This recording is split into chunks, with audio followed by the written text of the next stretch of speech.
Bienvenue dans cette nouvelle vidéo. Ce qu'on va faire aujourd'hui, c'est qu'on va faire, alors je vous mets tout de suite sur l'écran, on va faire cette petite barre de lecture, ce qui fait que quand on va descendre dans le document, on va avoir une petite barre qui va nous dire à quelle position on est, et donc on va pouvoir donner à nos lecteurs une idée de combien de texte il reste encore à lire pour finir l'article, par exemple.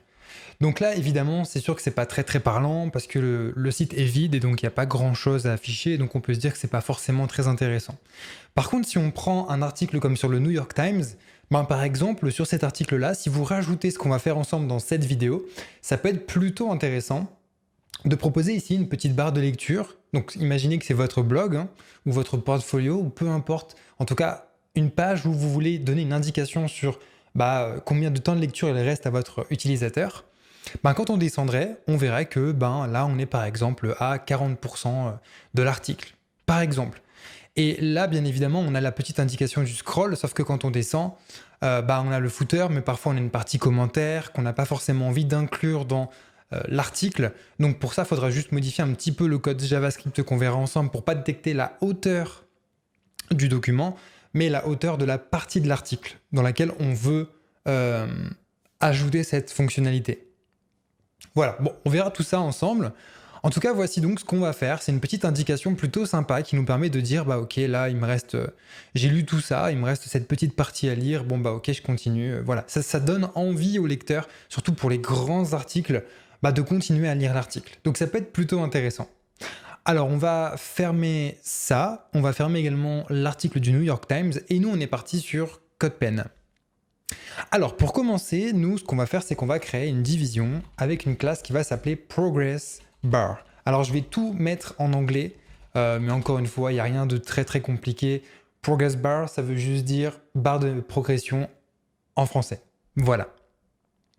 Donc là, on aura notre barre de progression et c'est tout ce qu'il va y avoir dans le HTML. Il n'y aura vraiment rien d'autre. Donc, ce qu'on va faire par contre, c'est que dans Body, on va faire un 8 à 300 VH. Alors, qu'est-ce qu'on est en train de faire? Là, ici, on a 100 VH. Tout ça, c'est 100 VH, c'est 100%. Et donc, quand on dit que la hauteur de notre site doit être de 300 VH, en fait, on veut dire que la hauteur du site doit être de 300%. Donc, que ce soit 3 fois plutôt plus grand. Là, ici, on a donc une hauteur, et si on descend, vous voyez qu'on a une barre de défilement. C'est grâce à ça qu'on va pouvoir simuler le fait qu'il y ait du contenu. Et donc ça nous permet ensuite d'afficher notre barre de lecture, parce que si on fait une barre de progression alors qu'il n'y a pas de contenu, la barre de progression elle sera toujours à 100%, et c'est pas du tout ce qu'on veut. Ok, bon, maintenant que ça c'est fait, on va pouvoir styliser notre classe Progress Bar, donc on va faire Progress Bar, on va mettre une petite hauteur de 10 pixels, ensuite on va dire qu'il faut une position fixed. Alors pourquoi? C'est assez simple, la position fixed, elle va nous permettre de dire que notre barre de progression, notre barre de lecture reste tout le temps au même endroit sur notre page. Donc ça, c'est intéressant parce qu'évidemment, quand on descend dans l'article, on ne veut pas perdre de vue notre barre de lecture, sinon ça n'a plus d'intérêt. Une fois que ça c'est fait, on va placer notre barre de progression à 0, donc tout en haut. Mais vous, bien sûr, si vous avez un header de 50 pixels, par exemple, vous mettez 50. Donc nous, on va mettre 0.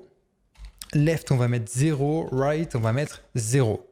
Donc là, on a une barre qui va tout en haut et de gauche à droite et qui fait une hauteur de 10 pixels tout en haut. Voilà, peu importe le scroll qu'on met sur notre site internet, ça va tout le temps suivre notre scroll. Donc ça, c'est plutôt intéressant. Et on va rajouter un background orange. Donc ça, c'est pour avoir un background orange de cette couleur-là. Donc là, forcément, ça fait 100% parce qu'on n'a pas encore dynamisé tout ça avec JavaScript. Mais on va le faire plus tard. Enfin, moi, ce que j'avais fait, c'est que j'avais rajouté un petit box shadow très léger de 0,010 pixels et avec une opacité, donc RGBA, c'est la couleur noire avec une opacité à 0,1. Voilà, donc ça permet de créer une toute petite ombre, vraiment on la voit presque pas à l'œil nu, mais ça permet de créer une toute petite ombre qui permet de faire en sorte que notre barre de lecture, elle se dissocie un peu du contenu de notre site internet. Et ça, c'est plutôt sympa, c'est ce qu'on veut. Bon, en tout cas, au niveau du CSS, là, on est bon. Au niveau du HTML, pareil, on est bon. Là où il faut maintenant qu'on travaille, c'est dans le JavaScript. Alors, si vous n'avez aucune connaissance en JavaScript, je vais vous expliquer quand même ce qu'on fait dans ce tutoriel. Ça va être assez simple. Toutefois, si vous voulez, j'ai une formation sur JavaScript, ça peut vous intéresser. Et vous allez voir que bien expliquer JavaScript, honnêtement, déjà c'est très puissant. Je veux dire, de nos jours, il faut vraiment apprendre JavaScript quand on veut faire du développement web. Et en plus, c'est super facile à comprendre, quoi. Faut juste prendre le temps de bien l'expliquer. Et ça, il y a peu de gens qui savent le faire. Donc, dans notre JavaScript, on va créer une constante qu'on va appeler progress bar et qui va n'être ni plus ni moins que notre barre de progression. Pour ça, on va dans notre objet document. Donc, on va faire document.querySelector et on va aller chercher notre classe progress bar. Donc là, à partir de ce moment-là, dans la variable progress bar, qui est une constante, parce qu'on ne va jamais changer notre barre de progression, on ne va pas changer la valeur à l'intérieur de notre variable progress bar. À partir de là, on a sélectionné notre barre de progression. Donc on peut lui faire plein de choses. La première chose qu'on va faire, c'est qu'on va prendre la variable progress bar et on va faire un .style.display pour changer la propriété display dans le style de notre progress bar. Vous voyez un petit peu comment fonctionne JavaScript, c'est assez simple. Et on va faire égal known. Et là, notre barre de progression disparaît. Donc ça permet de faire en sorte que lorsqu'on va sur notre site pour la première fois, ou même pour les autres prochaines fois, en tout cas tant qu'on n'a pas scrollé, la barre de progression est à 0, elle est cachée. Donc ça permet surtout de faire en sorte que notre barre de progression, elle soit pas, qu'on marque pas 100% alors qu'on vient seulement d'arriver sur le site, ça n'aurait aucun sens. Ok, maintenant que c'est fait, ce qu'on va faire, c'est qu'on va détecter, donc détection du scroll. On va détecter le scroll de notre utilisateur. Donc vous savez, quand on descend dans le site. Donc là, on va faire une petite fonction. Ici, ce sera la fonction. Donc la fonction. Et ici, on va détecter via l'objet window. Donc vous savez, c'est la fenêtre entière de notre navigateur. On va faire window.addEventListener. Et ici, on va dire scroll. Une fois que ce sera fait, on va appeler notre fonction handleScroll. Donc là, dans notre fonction, on va aller créer avec une fonction fléchée propre à les toutes dernières versions de JavaScript. On va faire donc letHandleScroll égale, on ne met pas de paramètres, et voilà notre fonction fléchée. Donc là, à partir de là, on va pouvoir lui dire plein de choses. La première chose qu'on va lui dire, c'est que lorsque notre utilisateur va scroller sur l'écran, on veut que notre barre de progression s'affiche. Donc on va faire progressbar.style.display égale bloc. Voilà. Et donc là, il me dit une petite erreur. Cannot access underscroll before initialization. Ah oui, effectivement, c'est mieux quand on initialise notre barre, notre fonction underscroll avant de l'utiliser. Ok, donc là, on est sur notre site internet. On voit que notre barre de progression ne s'affiche pas. Et dès qu'on scrolle un petit peu, elle s'affiche. Merveilleux. Donc là, ça fonctionne super bien. Le seul souci qu'on rencontre pour l'instant, c'est que notre barre de progression, elle nous affiche 100%.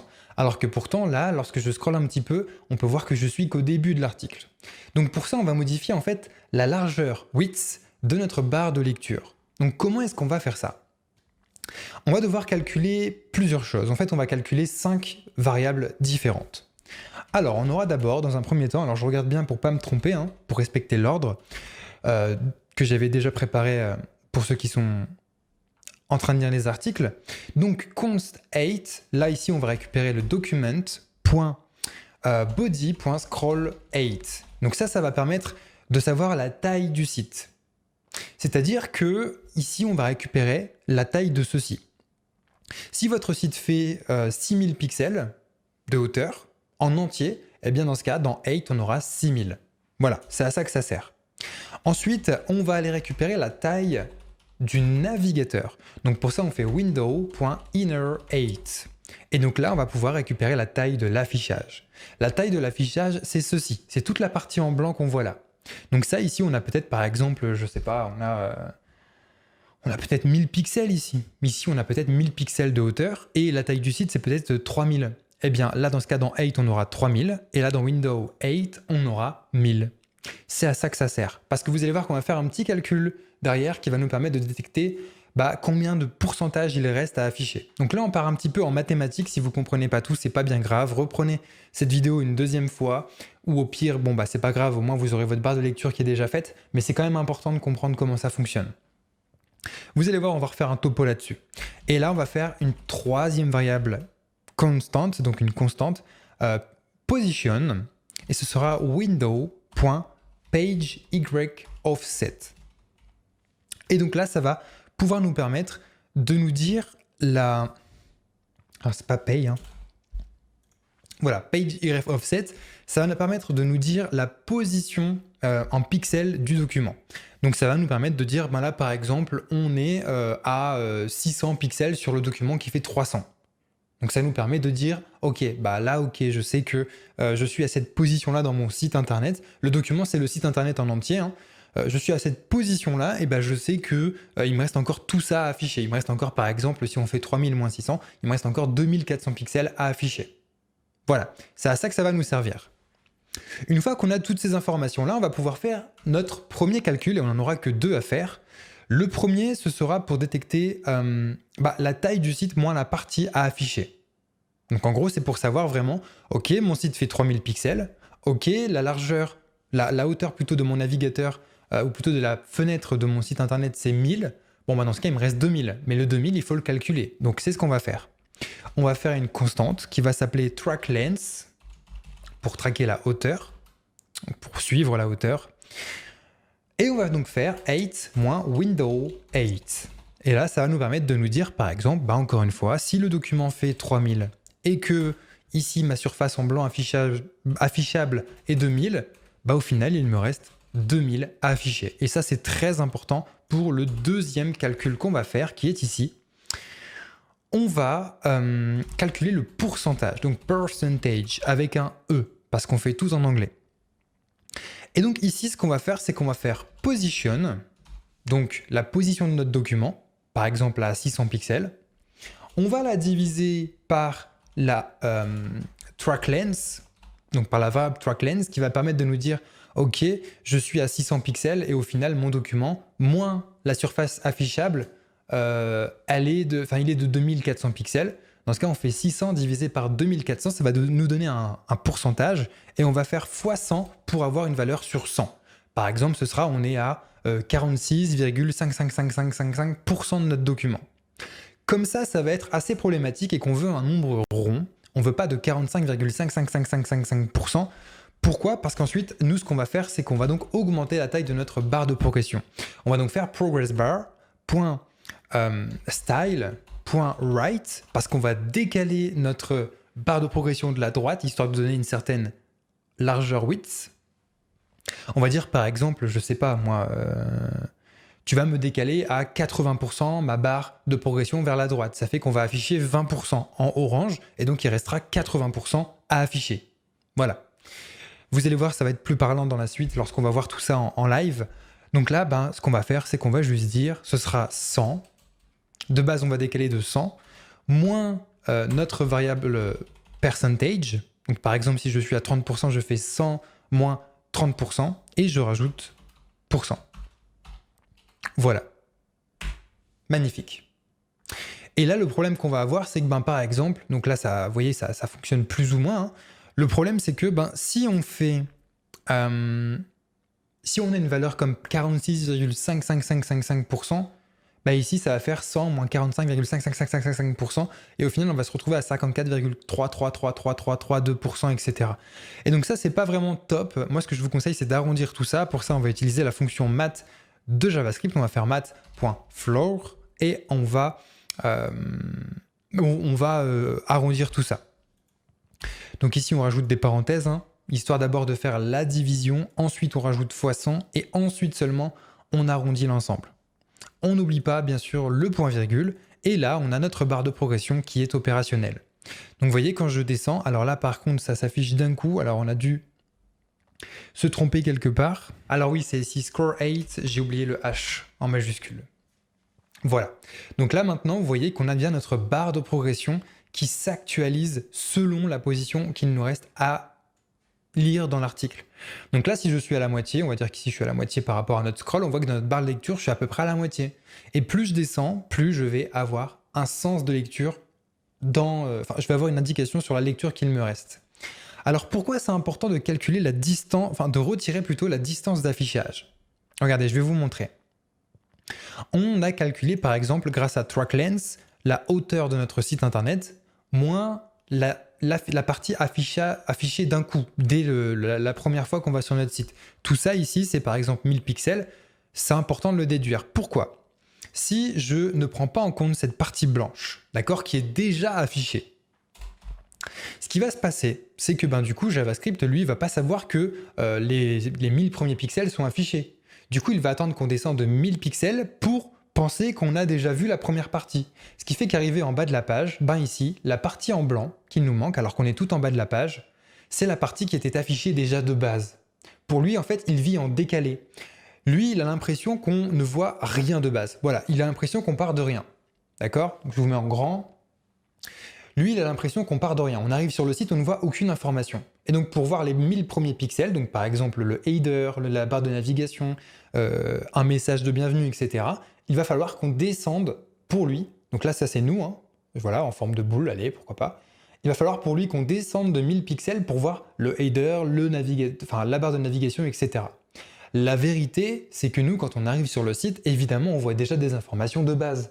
On voit déjà l'entête, on voit déjà le header, on voit déjà le message de bienvenue, etc. C'est pour ça que c'est important de récupérer la position qui est déjà affichée de base, soit dans notre variable window 8, la hauteur en blanc dès qu'on arrive sur notre site internet. Nous, si elle est de 1000, du coup, JavaScript, il sait que ici, les 1000 premiers pixels, ils sont déjà affichés. D'accord ? Donc lui, il va partir de là. Il va partir de 1000 pixels. Et donc, quand on va descendre dans la page, il va savoir qu'on est à 1500, 1700, 1800 jusqu'à 3000. Et une fois qu'on a 3000 pixels d'affichés, et bien du coup ici, le blanc qu'on voit ici, le problème qu'on voit ici n'existe plus. Il n'existe plus parce que ici, il sait déjà que la partie en blanche était déjà affichée. Si vous voulez, il ne vit plus en décalé. Donc si je rajoute Windows 8 moins Windows 8, et bien là maintenant, regardez, quand je suis tout en bas, il sait que les 1000 premiers pixels ont déjà été affichés. Donc, il ne part pas de ce constat-là, il ne vit pas en décalé, et il sait parfaitement que quand j'arrive en bas de la page, j'ai déjà vu toute la page. Donc voilà pourquoi c'est important de faire comme ça. Alors, on parlait de math.floor. Évidemment, si vous voulez, vous pouvez le retirer, hein. Alors, c'est important quand même de garder les parenthèses autour de position position divisé par track length, histoire de bien garder un calcul mathématique propre, hein, histoire d'être sûr que ce soit bien la division qui se fasse en premier. Et vous voyez que ça fonctionne quand même. Mais moi, je vous recommande, ceci étant dit, de faire quand même un arrondi. C'est plus sympa. Ça permet d'être sûr que vous avez des positions qui sont bien rondes. Par exemple, 56%, 57%, 58%. En plus, vous pouvez récupérer le pourcentage affiché dans percentage et l'afficher quelque part sur votre site. Par exemple, rien ne vous empêche de d'écrire un chiffre à côté en position fixed et qui vous dit vous êtes à 46% dans la lecture de l'article, 47, 48, 49, 50. D'ailleurs, on pourrait le faire par exemple si déjà on va faire un console.log pour voir si tout fonctionne très bien. Si je fais un console.log de percentage, voilà, clear. Alors, là vous voyez, il me dit je suis à 49%,7, 8, etc. Et ça c'est chiant. C'est pour ça que moi je vous recommande vraiment de faire un math.floor de l'ensemble de votre résultat. Au moins vous aurez une valeur qui sera arrondie. Et là vous voyez maintenant j'ai 39%, plus je descends, 69, 79. Et quand je suis tout en bas, je suis à 100%. Alors là effectivement il y a écrit 102. Parce que justement, il prend un petit décalage, mais c'est pas bien grave. C'est à cause de math.floor qu'on arrive à ce résultat-là, mais c'est pas bien grave, vous inquiétez pas. Ok, donc là, par exemple, ce qu'on pourrait faire, alors par contre, ce serait bien que ça... Voilà, magnifique. Donc là, ce qu'on pourrait faire, par exemple, si on veut afficher le pourcentage affiché sur notre site internet, on pourrait avoir, je sais pas, une nouvelle division, ce serait percentage, là, voilà, la classe percentage. Ouais, bon, allez. Percentage. Ici, donc, on aurait par exemple de base... On va faire un span. Et ici, on va écrire %. Voilà, pourquoi pas. On peut faire ça. Ici, donc, on va pouvoir classer... on va pouvoir styliser tout ça. Alors, on va avoir notre classe percentage. On va faire un font size de 5 EM. Alors, ce sera vraiment un truc très moche, hein, mais on va le faire vraiment à l'arrache. Font family Arial, on va faire un background F5, F5, F5. Alors je le fais vraiment en direct, hein, pour le coup, j'ai pas préparé ça. Et on va faire un padding de 10 pixels. Voilà. OK. Donc là, je vérifie juste. OK, on est plus ou moins bon. On va juste faire également un position fixed. Alors là, on est bon.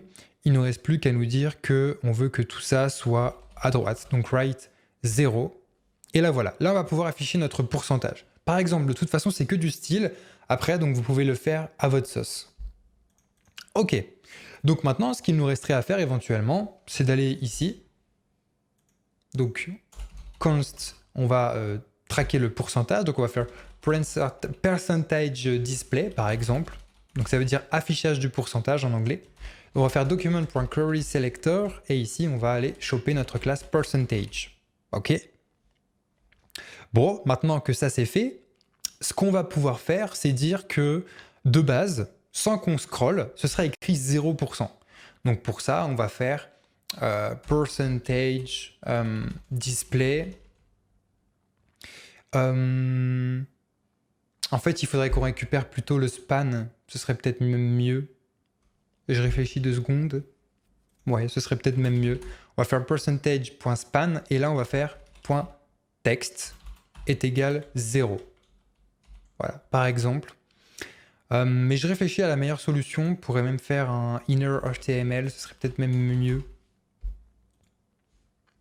Voilà. Donc là, ici, on est à 0%. OK? Donc là, pour l'instant, on est bon. Et ben maintenant, ce qu'il nous reste plus qu'à faire, c'est à la place de notre console.log percentage, on pourrait faire percentage display.inner HTML est égal percentage. Et c'est tout. Et c'est tout. Et maintenant, quand on baisse dans notre site internet, vous voyez que le pourcentage est affiché. Alors là, encore une fois, on a ce problème de 101%. Qu'on peut essayer de régler en disant que if percentage supérieur ou égal à 100, alors dans ce cas, on dit que percentage est égal 100. Voilà, par exemple. Au moins, on est sûr qu'on n'a plus une valeur à 101, etc. Donc là, si je descends maintenant, alors ça fonctionne toujours pas. Ah oui, parce qu'on en a fait une constante. Donc, du coup, on va passer ça en let. Et là, le problème a disparu. Donc, quand je suis tout en bas, normalement, c'est censé être 100. Ah oui, c'est parce qu'on l'a mis trop tard. En fait, il faut mettre votre condition avant d'avoir modifié votre barre de progression. C'est sûr que c'est toujours mieux. Et avant d'avoir modifié également le chiffre affiché sur l'écran. Sinon, la modification va venir s'effectuer beaucoup trop tard. OK. Voilà. Donc là, quand je suis tout en bas, on voit qu'il est affiché 100%. Donc c'est plutôt intéressant si vous voulez vraiment donner un pourcentage de lecture également à vos utilisateurs. Je vous avoue que je n'avais pas prévu de vous montrer ça dans ce tutoriel, mais c'est vrai que ça peut être plutôt intéressant. Donc voici comment est-ce qu'on peut faire. Je tiens juste à revenir sur quelque chose. Quand j'avais fait percentage display.text, il me semble que c'était plus vraiment ça. Il faut que je me remette à jour là-dessus. Néanmoins, c'est inner HTML. C'est plus simple. Au moins, on peut carrément même modifier. On peut faire par exemple une concaténation pour mettre tout ça en gras. Enfin, je vous laisse faire tout ça. De toute façon, c'est assez simple à faire. On pourrait par exemple, voilà, on fait bold plus percentage plus, et là ici on ferme la balise bold. Et au moins le chiffre en pourcentage, donc 0, etc., ce sera toujours en gras. Vous voyez là, 80% par exemple, ou 100%. Voilà, donc c'est plutôt intéressant. Alors bien sûr, ici, il faudra que vous le fassiez aussi dans inner HTML lorsqu'on le place à 0. Donc vous prenez ça, copier, vous le collez, et là ici, vous mettez directement 0.